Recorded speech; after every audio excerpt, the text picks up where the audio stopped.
오늘은 창세기 강의 23번째 시간으로 노아와 함께 방주에 있던 자들만 남았더라 라는 제목으로 말씀을 나누겠습니다.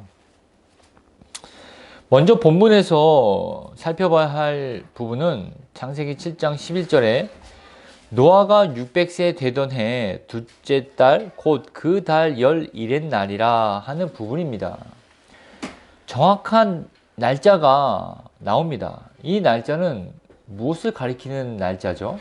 홍수가 일어나는. 그렇죠. 홍수가 시작되는 날. 노아의 나이가 600세 되던 해, 그리고 둘째 날, 또 그 달에 11의 날이라고 분명하게 기록하고 있습니다. 여러분, 이 기록을 보시면서 무슨 생각을 하십니까? 아, 그렇구나 라고 그냥 넘어가죠. 저도 그렇습니다. 그러나 이렇게 정확한 날짜가 이 창세기에 적혀 있는 이유는 이 홍수 사건이 역사적인 사건이라는 것입니다. 이렇게 말하면 우리 교회 안에서는 당연히 그게 역사적인 사건이지요 라고 의문의 여지가 없지 않습니까? 그러나 세상은 이 홍수 사건을 바라보는 입장이 믿는 신자들과는 다릅니다. 신화나 그리고 전설이나 그리고 옛부터 이렇게 내려오는 그러한 이야기로만 생각하고 있다는 것입니다. 왜냐하면 이 성경의 권위를 인정하고 있지 않기 때문이죠. 그러나 이 홍수 사건은 분명한 역사 사건이라고 성경은 이야기하고 있습니다. 그래서 여러분 확신하십시오. 이 홍수 사건은 분명하게 있었던 일이고 하나님은 살아계셔서 이 세상을, 부패한 세상을 심판하셨다는 사실을 여러분들이 기억하시기를 바라겠습니다. 그러면 이러한 기억, 이러한 확신은 우리에게 어떠한 도움을 줍니까? 바로 세상을 살아가면서 이 확신으로 말미암아 우리는 담대함을 얻어서 살아갈 수 있다는 것입니다. 그러면 이 담대함은 어디에서 필요하겠습니까? 바로 세상으로부터 오는 공격, 사상적인 공격이나 이념적인 공격이나 철학적인 공격이 얼마나 많이 있지 않습니까? 요즘도 젠더 이슈가 계속되고 있죠. 또 성경의 어떤 권위를 무너뜨리려고 하는 그러한 이론들이 그냥 하루에도 이렇게 급변하게 나오고 있습니다. 예전에 어떤 작가가 예수님은 죽지 않았다라고 이야기를 신학자죠. 신학자가 이야기를 한 적도 있습니다. 그래서 예수님을 무덤에 있었는데 그 기절설을 해갖고 기절했다. 그래서 다시 살아난 거다. 이렇게 얘기를 한 사람도 있습니다.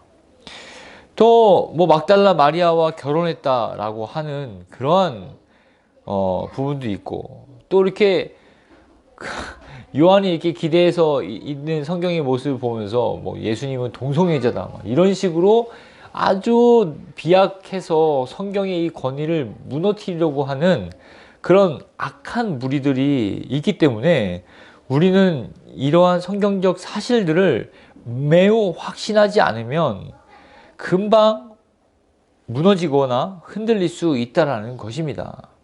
왜냐하면 우리의 신앙을 뺏으려고 하는, 우리의 믿음을 무너뜨리려고 하는 그 세력은 거짓의 영, 속이는 영이기 때문입니다.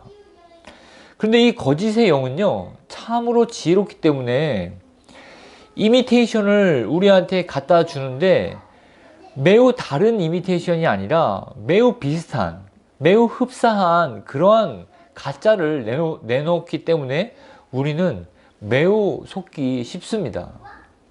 왜 명품이 있으면 그 명품을 이렇게 짝퉁이라고 하죠. 가짜라고 합니다. 그러한 제품을 보면 정말 오히려 더 정교한 솜씨로 만든 그러한 제품들을 보지 않습니까? 금방 속아 넘어갑니다. 그러나 전문가가 볼 때는 진짜와 가짜를 볼 수가 있다는 것입니다. 그러면 어떻게 그것을 구분해야겠습니까? 바로 참 진리를 알고 있으면 모든 가짜를 쳐낼 수 있다는 것입니다. 다음은 하늘의 창문들이 열려 40주 야를 비가 땅에 쏟아졌더라 라고 하는 부분입니다. 여러분, 땅에 이 물이 가득 찰 정도의 어떤 그 비가 내립니다. 이런 비를 장대비라고 하죠. 장마 가운데서도 정말 이 빗물 때문에 내리는 비 때문에 앞을 보지 못하는 그런 비를 장대비라고 합니다. 한여름에 내리는 그런 비. 여러분들 다 맞지 않았습니까? 이게 우산이 있으면 드는 우산이 굉장히 무겁게 느껴지는 비가 있지 않습니까? 그리고 그것을 맞으면은 이 등이나 뭐 이렇게 느낌이 굉장히 뭐 아플 정도로 이렇게 센 그런 타격을 주는 그런 비가 온 세상에 내렸다는 것입니다. 그것도 40일 동안 내렸다고 합니다. 이 40일이라는 숫자가 성경에 곳곳에 나오지 않습니까? 모세도 40일 동안에 하나님 앞에 금식하고 기도하면서 계명을 받았습니다. 예수님도 40일 동안 기도하였죠. 이 40일은 하나님의 완전한 심판을 뜻합니다. 그래서 한번 시작한 심판이 완전하게 마무리될 때까지 계속 되었다라는 뜻을 내포하고 있습니다. 그러니까 무슨 말입니까?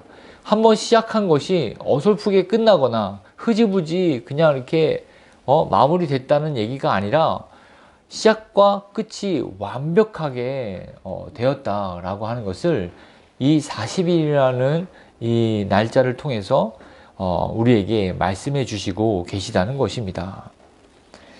자, 그러면 창세기 7장 13절에서 16절을 좀 보겠습니다. 우리 같이 한번 창세기 7장 13절에서 16절 말씀을 같이 한번 읽어볼까요?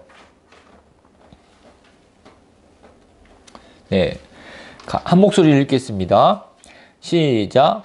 곧 그 날에 노아와 그의 아들 셈, 함, 야벳과 노아의 아내와 세 며느리가 다 방주로 들어갔고 그들과 모든 들짐승이 그 종류대로 모든 가축이 그 종류대로 땅에 기는 모든 것이 그 종류대로 모든 새가 그 종류대로 무릇 생명의 기운이 있는 육체가 둘씩 노아에게 나와 방주로 들어갔으니 들어간 것들은 모든 것의 암수라.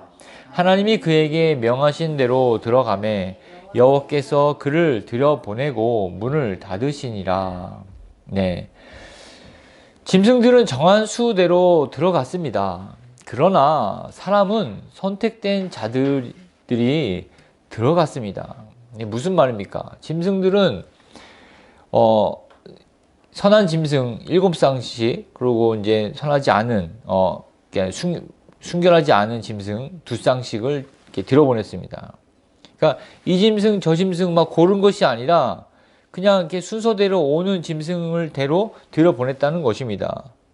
그러나 사람은 정원 8명이니까 선착순 8명이 아니었다는 것입니다. 반드시 노아와 그의 아내와 아들들과 며느리가 선택되었습니다. 이것은 우리가 굉장히 주목해야 할 부분입니다.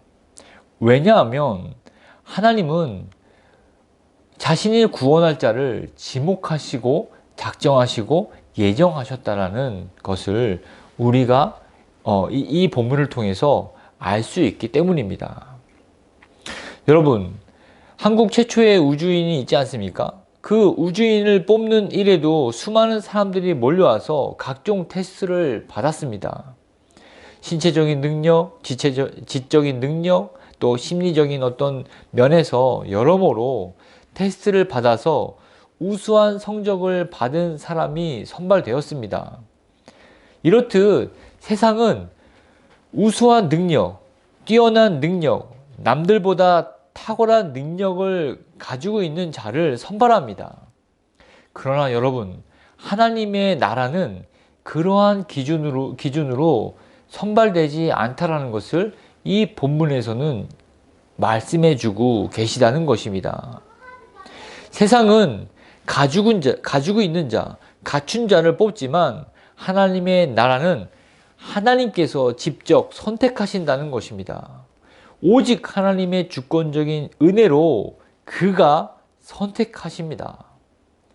아니, 노아가 의인이고 그가 당대의 완전한 자였지 않습니까? 그리고 방주 만드는 그런 순종을 잘 했기 때문에 노아가 뽑혔죠 라고 생각할 수 있겠지만 아닙니다. 하나님이 노아를 선택했기 때문에 노아가 구원을 받은 것입니다. 이해됐습니까? 노아가 방주를 지었고 완전한 순종을 했더라도 하나님이 노아와 그의 가족들을 선택하지 않으셨다면 노아도 그 가족도 홍수 속에 같이 휩쓸려 갈 운명이었다는 것입니다. 그래서 우리는 이 사람의 노력, 사람의 어떤 그 공로와 하나님의 은혜 가운데 계속 이 퍼센테이지를 저울질하지 않습니까? 그러나 여러분 생각하십시오. 하나님의 그 주권적인 은혜가 절대적이라는 것입니다. 믿으십니까? 그것을 오늘 본문에서는 말씀해 주시고 계십니다. 항상 생각하십시오. 노아의 의로움과 하나님의 선택 중에서 어느 것이 크겠는가? 항상 생각하십시오. 여러분의 의로움과 하나님의 그 주권적인 은혜 중에서 어느 것이 더 크겠는가? 이것을 늘 염두에 둬야지 우리는 겸손할 수 있습니다. 이것을 늘 생각해야지만 주님을 경외의 대상으로 삼을 수 있다라는 말씀입니다. 그렇지 않고 자꾸 0.0001%라도 나의 의지와 나의 노력과 공로를 들이밀기 시작하면은 벌써부터 복음이 가볍게 여겨지고 하찮게 여겨지는 그러한 몰지각한 그런 지경까지 우리가 나아갈 수 있다라는 것입니다. 여러분, 하나님의 그 절대적인 그 주권 아래서 겸손하십시오. 하나님의 은혜가 없으면은 내가 선택받지 못한 자였다는 사실들을 늘 기억하고 이 선택에 늘 감격하고 하나님께 예배드리는 참 예배자가 되기를 주의 이름으로 축원드립니다. 이 연장선상에서 이 자신의 의로움을 친구들에게 내세웠던 한 사람이 있지 않습니까? 누굽니까? 자신의 의로움이 나 의롭다. 내가 지금 받는 벌들이 내가 지은 죄 때문에 받는 것이 아니다. 라고 주장하면서 자신의 의로움을 맞습니다. 욥입니다.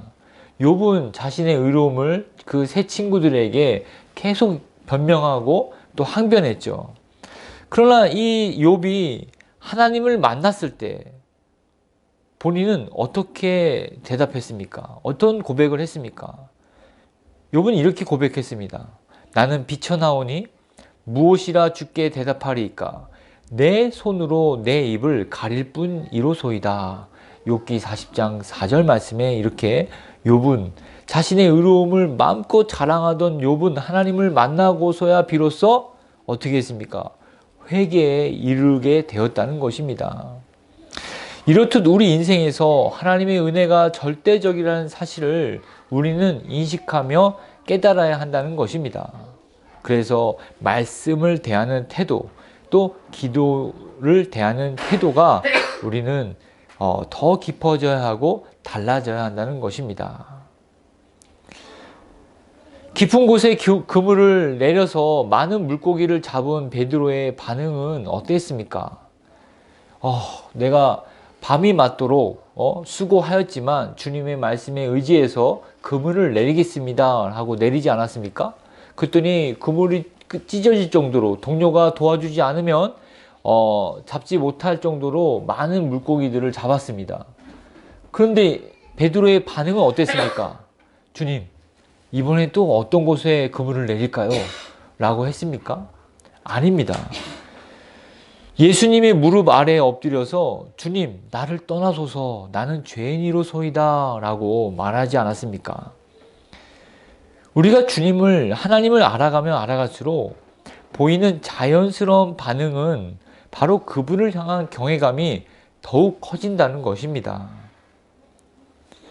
그러나 내 의를 내 자랑에 또 내 노력에 내 공로에 더욱더 초점을 맡은 신앙생활을 한다면 주님은 점점 작아지고 하나님의 은혜는 하찮게 되어진다는 사실을 우리는 알 수가 있습니다.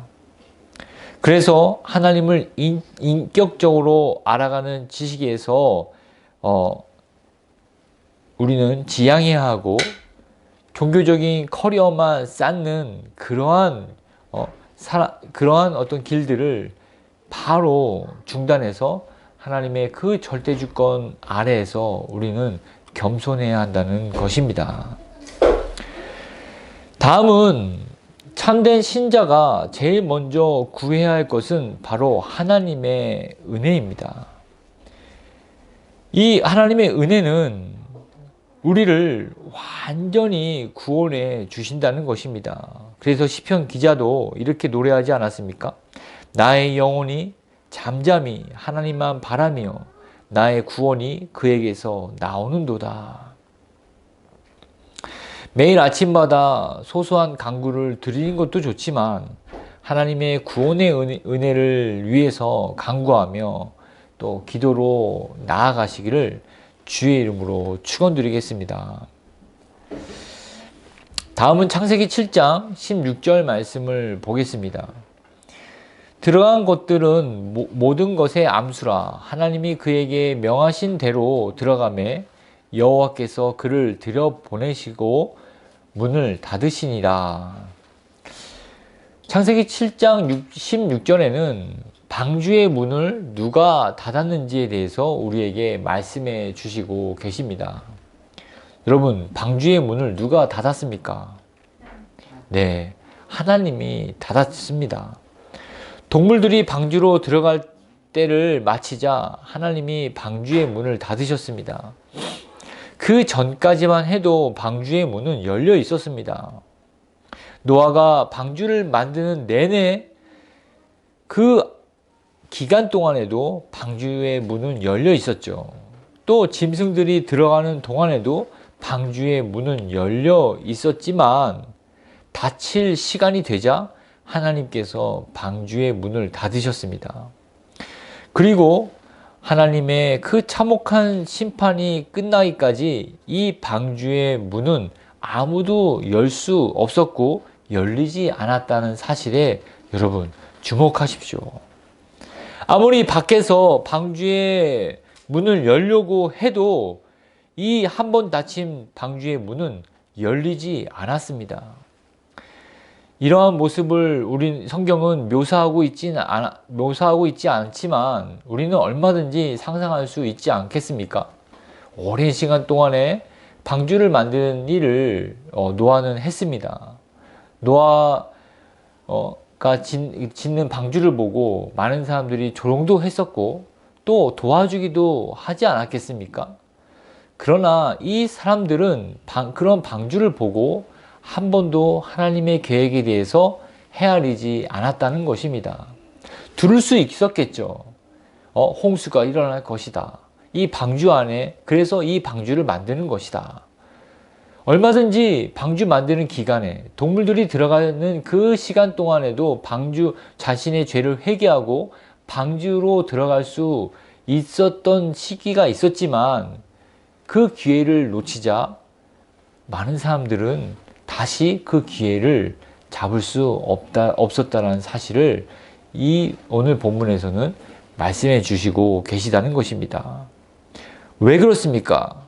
바로 방주의 문의 열쇠는 바로 하나님만이 가지고 계셨기 때문입니다.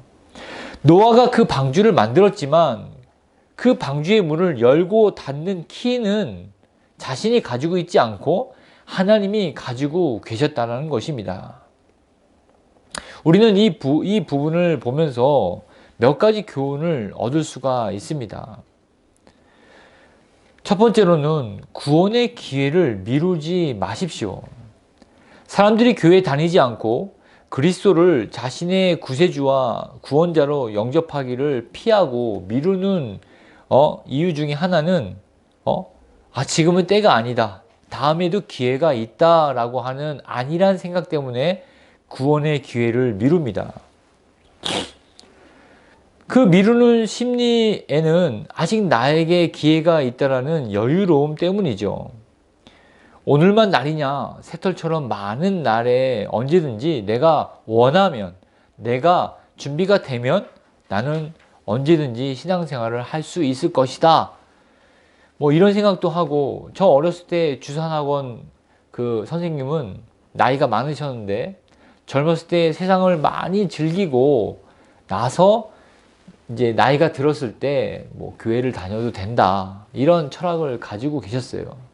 그러니까 이 세상을 바라보는 시점이 좀 이렇게 급하지 않았던 것이죠. 그러나 성경은 이런 마음을 게으름이라고 말합니다. 잠언 19장 24절에 게으른 자는 자기의 손을 그릇에 넣고서도 입으로 올리기를 괴로워하느니라 라고 게으름에 대해서 우리에게 경고하고 있습니다. 게으른 자는 자기의 손을 그릇에 넣고서도 입으로 올리기를 괴로워하느니라. 자신의 손에 있는 음식을 입에 넣기만 하면 되는데 게을러서 그것조차도 괴로워하는 모습은 마치 모든 구원을 다 이루신 그 복음을 믿기만 하면 되는데 그것조차 미루는 그러한 미련한 모습과 같다고 성경은 말씀하고 계십니다. 또한 구원의 기회가, 두 번째 우리 교훈은 구원의 기회가 사라지는 때가 반드시 옵니다. 하나님께서 방주의 문을 닫으셨을 때 더 이상 방주 안으로 들어갈 기회는 찾아오지 않았습니다.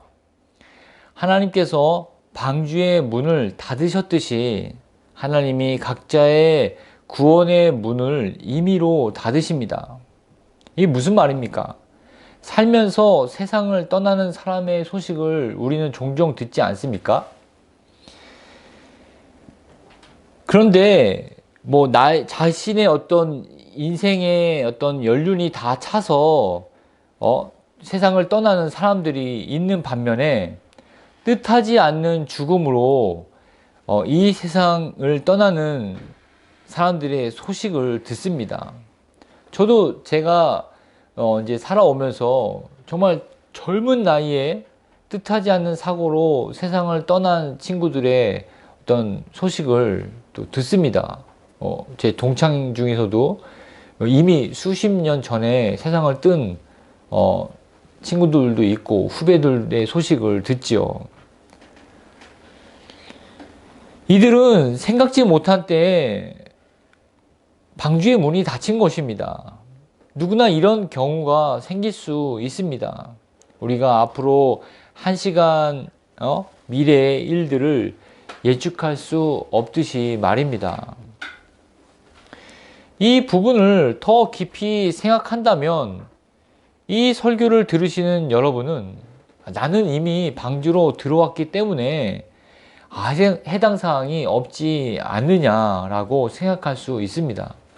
그러나 그렇지 않습니다. 여러분, 나는 이미 믿음이 있고 예수 그리스도를 구주와 주님으로 영접했기 때문에 방주의 문이 닫혀도 괜찮다. 오늘 나를 하나님이 데려가셔도 괜찮다라고 생각할 수 있습니다.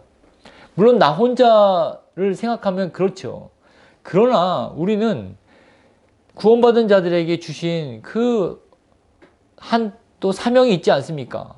또 다른 사람들을 전도하고 화평의 대사로 하나님과 화평을 이루도록 우리는 전도의 의무와 책임이 있다는 것입니다. 그럼 무슨 말입니까? 정말 다른 사람들의 구원도 나의 구원처럼 긴박한 그런 마음으로 우리는 힘써 전도해야 된다는 말씀입니다. 방주로 초대할 그러한 시간이 바로 오늘, 바로 지금이 아니면 안 된다라는 그런 마음으로 우리는 가져야 한다는 것입니다. 그러한 어떤 마음으로 또 여러분들이 또 살아가시는 또 저와 여러분이 되시기를 주의 이름으로 축원드립니다. 다음은 17절에서 20절 말씀입니다. 이 네 구절에는 동일하게 물이라는 단어가 나옵니다. 물이 많아져. 물이 더 많아져. 또 물이 땅에 더욱 넘침에 또 물이 불어서 라는 이 물이라는 단어가 나옵니다. 물이 계속 차고 넘쳐서 어디까지 찼냐면 이 세상에서 제일 높은 산에 15규빗, 그러니까 7m나 더 물이 찼다는 것입니다. 그러나 우리가 주목해야 될 것은 물에 주목할 것이 아니라 방주에 주목해야 된다는 것입니다. 왜냐하면 아무리 많은 물이 불어나도 방주는 그 물 위에 있었다는 것입니다. 여러분 한번 생각해 보십시오. 여러분의 어떤 관점이 어디에 있습니까? 하나님의 진노와 하나님의 그 심판과 하나님의 정말 피할 수 없는 그러한 형벌에 있다면 우리는 늘 조마조마하면서 하나님을 무서워하면서 신앙생활을 해야 될 것입니다. 그렇지 않습니까? 그러나 방주에 시선을 한번 두십시오. 아무리 많은 물, 아무리 큰 환난이나 고난이 있더라도 방주는 그 물 위에 항상 떠 있었다라는 것입니다. 이 물 위에 떠 있는 이 방주는 예수 그리스도의 구원이 세상의 모든 환난과 고난 위에서 우리를 구원하실 유일하고도 안전한 피난처가 되신다는 것을 우리에게 말씀해 주시고 계신 것입니다. 아멘. 세상에 어떠한 핍박이나 또 우리가 감당할 수 없는 그런 고난은 갈수록 더 수위가 높아져 갑니다. 물이 계속 차오르듯이 말입니다. 그러나 여러분 걱정하지 마십시오. 그리스도의 십자가를 통한 구원은 늘 그 고난 위에 있다라는 것을 이 본문을 통해서 우리는 기쁨의 소식으로 들을 수 있다라는 것입니다. 그래서 다윗은 시편 23편에 이렇게 고백하지 않았습니까? 시편 23편 5절에 주께서 내 원수의 목전에서 내게 상을 차려주시고 기름을 내 머리에 부으셨으니 내 잔이 넘치나이다 라고 고백하고 있습니다. 또한 세상에서 받는 고난과 핍박이 더 커질수록 그리스도의 구원은 더 높아져 갑니다. 땅에 물이 많아져서 방주가 땅에 떠올랐을 때는 그냥 보통 방주 밖의 사람들이나 방주 안에 있는 사람들도 또 그러한가 보다라고 생각했을 것입니다. 그렇지 않습니까? 물이 좀 많이 오네 하면서 그럼 자꾸 산으로 올라가고 이렇게 나무가지나 나무통이나 이런 걸 구해갖고 이렇게 떠다니면 되겠지라고 이렇게 생각했지 않았겠습니까? 그러나 물이 점점 불어나면서 이 방주의 안전함과 그 존귀함의 진가는 점점 더 커져갔을 뿐만 아니라 물이 높은 산을 다 덮을 만큼 되었을 때는 이 방주의 가치는 어떻게 변했습니까? 절대적인 위치를 차지하게 되었고 이 방주를 어떤 것도 대체할 수 없는 유일한 위치를 차지하게 되었다는 사실을 여러분 주목하십시오. 온 가득 물이 덮여있는 이 상황에서 조그만 그런 배, 우리가 가까이 보면 방주가 크겠지만 멀리서 보면 태평양에 아무리 큰 배도 되게 작지 않습니까? 그 작은 배, 이 배는 절대적인 가치를 갖게 되었다는 것입니다.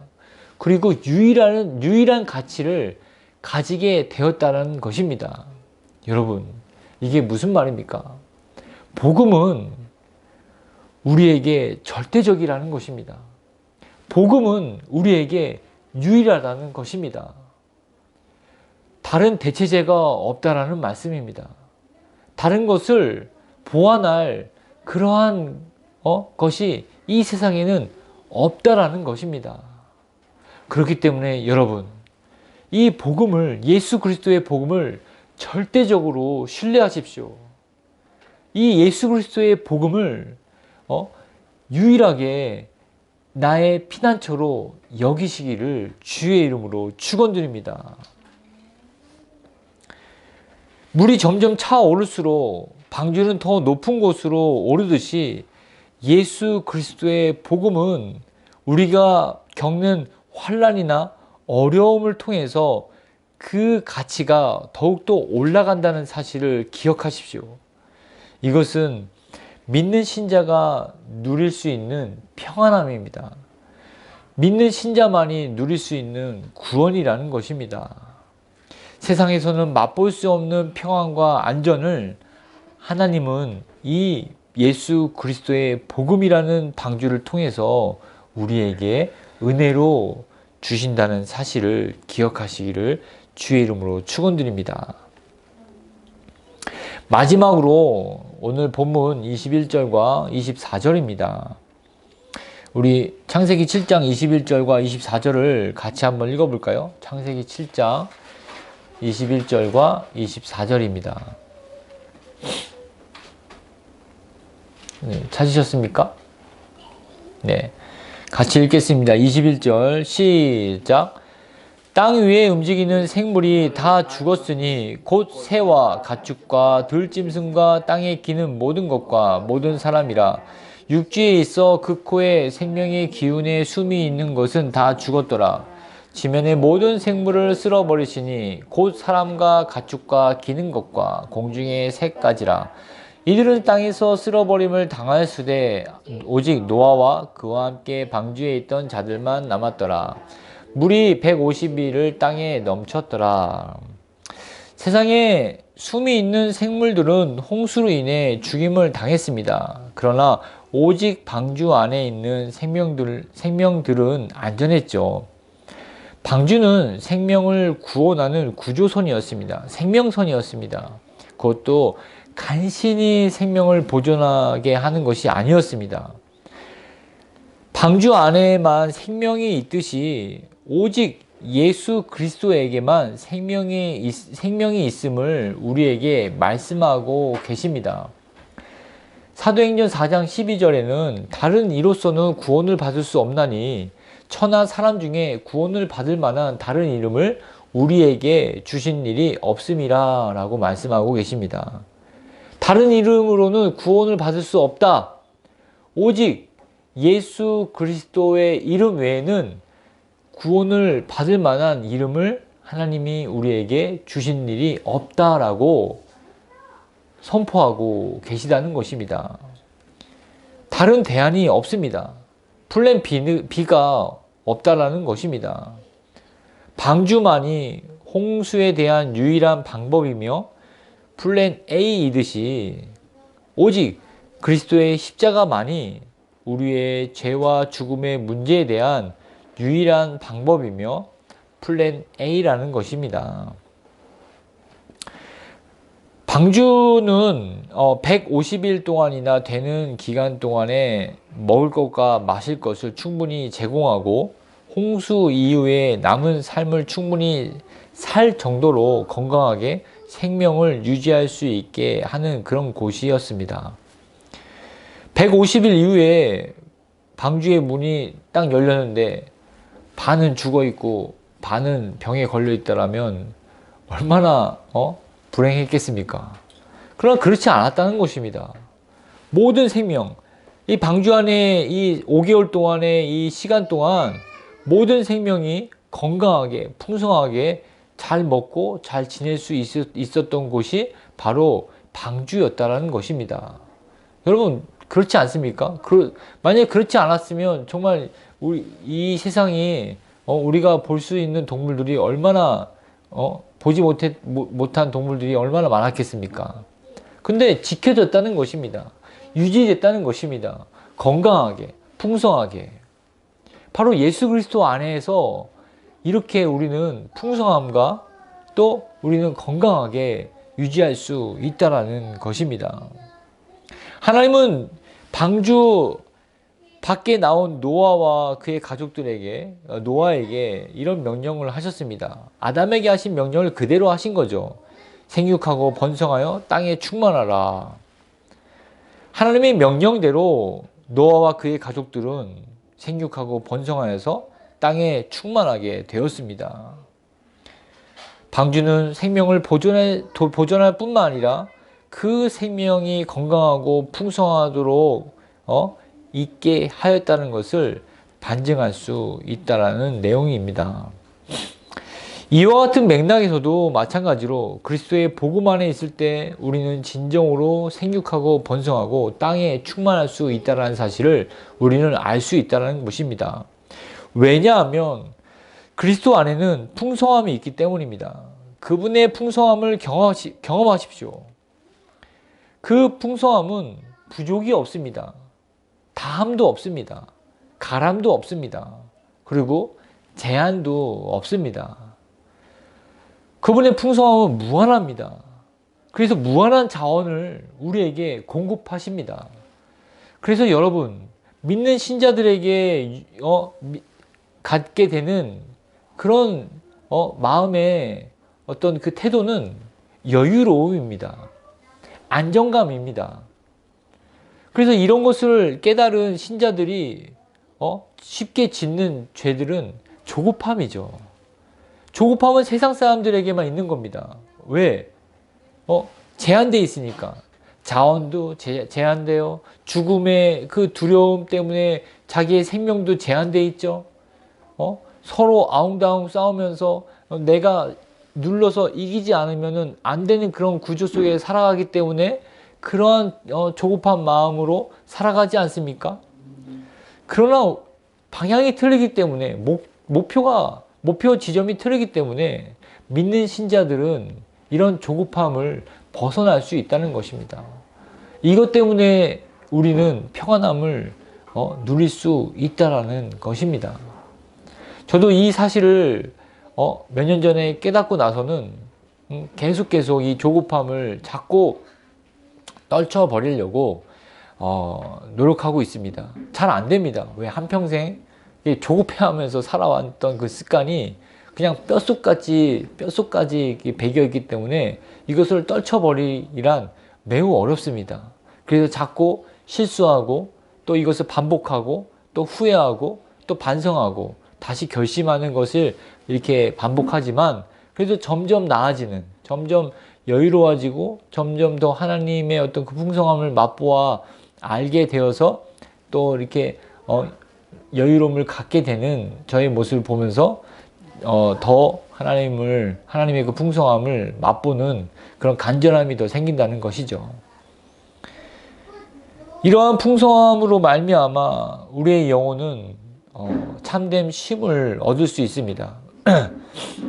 이것의 궁극적인 어떤 목표는 바로 천국의 소망입니다. 그 천국에서 누리는 그런 하나님과의 교제, 그리고 하나님께 드리는 그런 예배, 또 하나님께 드릴 감사와 찬양을 생각해 보십시오. 얼마나 소망될 뿐만 아니라 우리에게 어떤 인내와 또 그러한 참음을 우리에게 줄 수 있겠습니까? 방주 안에서의 150일은 좀 답답했겠죠. 뭐 창도 없고 뭐 공간적인 그런 제약도 있을 뿐만 아니라 짐승들의 어떤 냄새도 많이 났을 테고.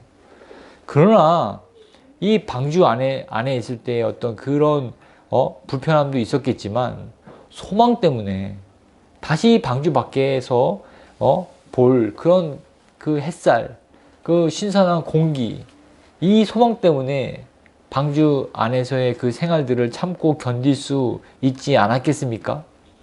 바로 이런 소망을 하나님은 우리의 믿음의 눈이 떠져서 보기를 원하신다는 것입니다. 그리스도와 함께 할 그 소망, 천국에서 누릴 그 영광된 그 자리, 그 소망 때문에 우리가 지금 이 세상에서 겪는 모든 일들을 인내하고 참고 기다리라고 우리에게 말씀하고 계시다는 것입니다. 이러한 하나님의 마음을 깊이 있게 깨달아 또 한 주간도 믿음으로 사시기를 주의 이름으로 축원드립니다. 아멘. 기도하겠습니다.